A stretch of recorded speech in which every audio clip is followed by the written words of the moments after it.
What's going on, everybody? It's your boy, the Puerto Rican Conservative, and today is February 15, 2018, and Trump has finally declared a national emergency. Now, the next logical question will probably be, what's next?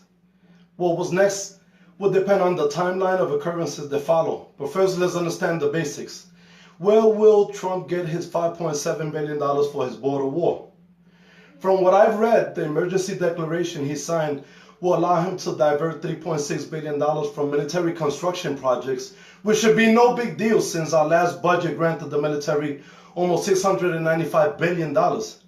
He also has the power to tap into the $2.5 billion from counter-narcotics associated with border security, as well as the $1.3 billion that was authorized by Congress on Thursday night for border fencing. Through this, Trump will get his $5.7 billion for his border war.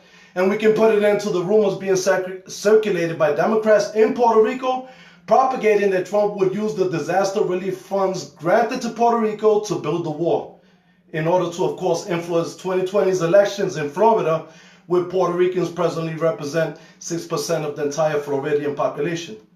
Now, question number two, what should we expect? What we should expect is exactly what we've always expected from Democrats and other liberal groups: obstruction. Nancy Pelosi and Chuck Schumer both swore to overturn Donald Trump's decision, with many Republicans voicing discontent with Trump's decision. So can Democrats block Trump's decision to declare a national emergency? Technically, yeah.